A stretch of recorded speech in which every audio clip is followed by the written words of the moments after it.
Bonjour à tous. Plus de propriété, plus de viande, plus de voitures, plus de loisirs, plus d'avions, plus de transport. L'ONU vient de publier son rapport le plus fou sur ce qu'il demande dans le cadre du Great Reset, de la grande réinitialisation. Un rapport qui est pour l'instant passé beaucoup trop inaperçu alors qu'il est fondamental, chapeauté par le célèbre et mondialiste Club de Rome.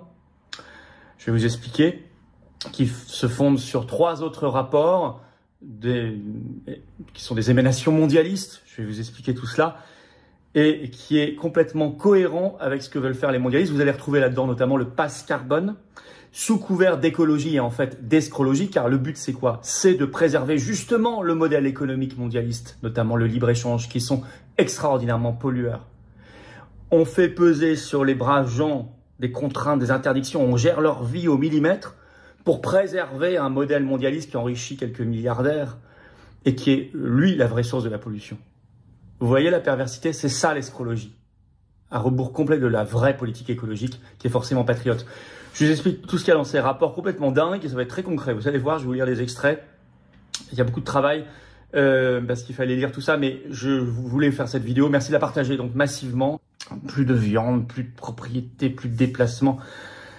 Tout ça de manière obligatoire et sur les gens. On va parler de ceux qui seront exemptés de tout ça. Alors d'abord, qu'est-ce que c'est que ce contexte? Donc c'est le rapport dans le contexte, c'est le rapport du Club de Rome. Alors le Club de Rome, vous savez, il date de 1968. C'est vraiment une entité mondialiste très liée aux Nations Unies. Et il a présenté ça, en fait, c'est passé d'abord un peu inaperçu. C'était le 23 mai dernier, c'est pas vieux, il y a un mois, sur son site internet, donc clubofrome.org. Communiqué de presse pour présenter tout ça. Je cite: un groupe de travail sur les matériaux et la consommation pour stimuler une utilisation durable des ressources. Derrière ce jargon, je vais vous lire déjà le chapeau du communiqué, vous allez comprendre l'objectif. En réponse aux besoins urgents d'une approche plus durable de l'utilisation des ressources, le Club de Rome et le Hot or Cool Institute, on va en parler, ont lancé un groupe de travail sur les matériaux et la consommation. Le groupe de travail vise à mettre en évidence l'importance critique des matériaux et de la consommation dans le contexte du système économique mondial. Alors, ils l'avouent d'emblée dans leur communiqué de presse, il faut, je cite, changer le récit, c'est-à-dire changer le narratif, et, je cite, renforcer la gouvernance, entendre mondialiste. Vous allez vite le comprendre. Vous savez, changer le récit, changer le narratif, ça me fait penser à une chose, c'est toutes les pressions pour la censure actuellement des réseaux sociaux. Parce que les réseaux sociaux, justement, permettent de diffuser un autre narratif, un autre récit que le récit officiel. Alors, ils expliquent qu'ils s'appuient sur 3 rapports récents. Rapport de l'ONU qui s'appelle Perspective mondiale des ressources 2024, le dernier en date. Le rapport du Hot or Cool Institute, qui est un nouveau think tank. Alors, vous allez sur leur site, vous n'avez quasiment aucune information. Il est tout récent, il y a quelques années. Et c'est un truc comme ça, c'est un de ces nombreux bourgeons mondialistes financés. Il n'y a même pas leurs financeurs, leurs sponsors sur le site, ce qui est incroyable. Mais qui publie déjà des rapports à l'échelle mondiale et qui a publié effectivement un rapport sur le monde et le mode de vie à plus 1,5 degré. Et puis, troisième source, c'est un rapport de l'Agence européenne de l'environnement, donc lié à l'Union européenne, qui s'appelle l'empreinte matérielle de dans l'allocation des politiques européennes. Alors, il y a des dingueries absolues dans ce que propose ce rapport Club de Rome siglé ONU. D'abord, il faut regarder ces 3 rapports que je viens de vous citer pour comprendre, ou au moins leur synthèse, souvent qui sont publiés en communiqué de presse, c'est effarant. C'est un principe de ce qu'on appelle micro-gestion de nos vies. C'est-à-dire que ça rentre dans le détail de l'organisation de nos vies. Avec énormément, il y a 2 mots-clés, interdiction et limitation. D'abord, le principe de fin de la propriété privée. Et là, vous pensez immédiatement à cette citation de celui qui a créé le forum de Davos, Klaus Schwab, qui avait déclaré dès 1996, cette phrase célébrissime aujourd'hui, « Vous ne posséderez plus rien et vous serez heureux ». C'est exactement la dynamique de ce nouveau rapport Club de Rome ONU. C'est notamment dans le rapport de l'ONU 2024 sur lequel il s'appuie, qui est un rapport de plus de 180 pages, qui parle en permanence d'économie circulaire. Alors simplement, on peut se dire économie circulaire, c'est le recyclage, etc. Sauf que c'est pas du tout que ça. Et d'ailleurs, ils l'écrivent eux-mêmes, je cite dans ce rapport, les modèles que nous devons suivre ne sont pas seulement une question de recyclage. Et il faut aller dans l'autre rapport, celui du Hot or Cool Institute, qui fait lui plus de 160 pages, pour qu'ils crachent le morceau, pour avoir le fin mot de l'affaire. Ils vous disent, en toutes lettres, je cite, « fin de la propriété des produits » en faveur, je cite, de l'utilisation de services. Donc, c'est la fin de la propriété privée. Et vous allez voir que l'Agence européenne de l'environnement, elle va aller même beaucoup plus loin puisqu'elle va même évoquer vos vêtements, vos chaussures, etc. C'est pas simplement un choix, que vous ayez le choix, c'est bien. Mais là, vous n'avez plus le choix. Et on tombe vraiment sur la phrase de Schwab, vous ne posséderez plus rien et vous serez heureux. Avec, dans ce rapport du Hot or Cool Institute, une proposition de, je cite, c'est leur terme, hein, rationnement du carbone, avec, vous allez voir, un passage explicatif que je vais vous lire, qui est en fait la définition même du pass carbone. Le pass carbone, c'est le truc qui fonctionnera à base d'un QR code où vous allez passer quand vous ferez vos achats ou quand vous allez acheter quelque chose en ligne, j'en sais rien, et on vous dira, voilà, bah non, vous avez épuisé votre crédit carbone. Donc le rationnement du carbone, c'est un rationnement de vie. Le carbone, c'est la vie, hein. Il n'y a pas de vie sans carbone, vous le savez. Hein. Une chose, vous allez voir, non, je vais vous lire, vous allez comprendre une chose. En plus, c'est profondément inégalitaire et injuste. Je cite, « Le rationnement du carbone créerait des gagnants et des perdants. Ceux dont les émissions sont supérieures à la quantité de ration seraient des perdants. Et ceux dont les émissions sont plus faibles seraient des gagnants. Les personnes à faible émission pourraient vendre leur ration de rechange sur le marché du carbone. Au fur et à mesure que les gens ajusteraient leurs habitudes de consommation en réponse à la ration, le terme apparaît déjà 5 fois, hein, la répartition des gagnants et des perdants changerait. Parallèlement au rationnement du carbone, il y aurait probablement des politiques de soutien supplémentaires pour les groupes vulnérables pour les aider à investir ou accélérer à des technologies de faible émission de carbone ou des services énergétiques. Il pourrait également y avoir des rations supplémentaires accordées aux groupes préoccupants. Par exemple, les ménages à faible revenu vivant dans les zones rurales, dépendant de parcourir de longues distances en voiture. Cependant, augmenter la ration pour certains signifierait qu'elle serait encore plus réduite pour tout le monde. Au moins, c'est clair. Et en plus, on crée un marché carbone. C'est-à-dire que si vous avez un mode de vie qui consomme du carbone, mais que de toute façon, vous êtes riche à côté monétairement, c'est pas grave. Vous pourrez acheter du carbone aux pauvres, qui eux devront donc se restreindre encore plus. Vous imaginez ce que c'est que ce système ?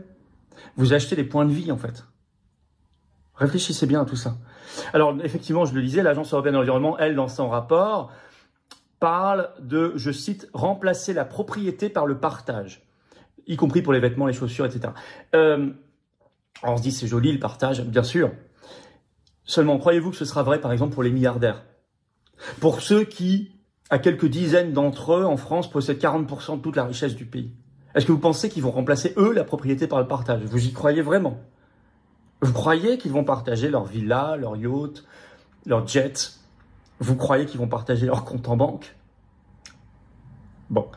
Donc, vous avez compris que ça vaudra pour classe populaire, classe moyenne. Mais bien sûr, pas pour tout le monde. Alors, mais ce sera encore une fois de l'obligatoire. Alors, ça, c'est sur le droit de propriété, sur la nourriture. Le modèle doit être fondé, il le dit, sur végétaux plus insectes et larves, voire un peu de poissons. Au nom du carbone, là toujours, c'est clairement dit dans le rapport de l'ONU, je vais vous citer un extrait.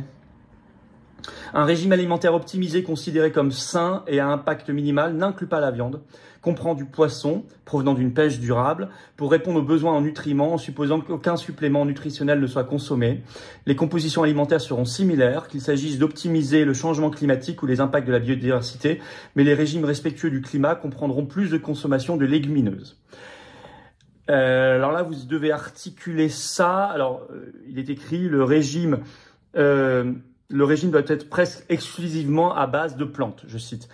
Vous articulez ça avec toutes les directives et règlements de l'Union européenne depuis 2021, en 2023 également, en 2025, qui ont autorisé tous les insectes et les larves, plus actuellement tout ce qui a été autorisé concernant la viande de synthèse qui sort des laboratoires de Bill Gates, qui a beaucoup investi là-dedans.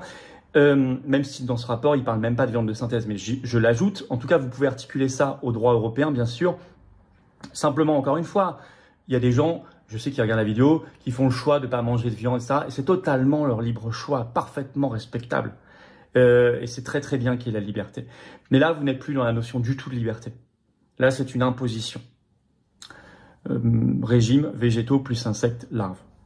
Alors, sur les transports, là, c'est la fin du transport, en fait, indépendant.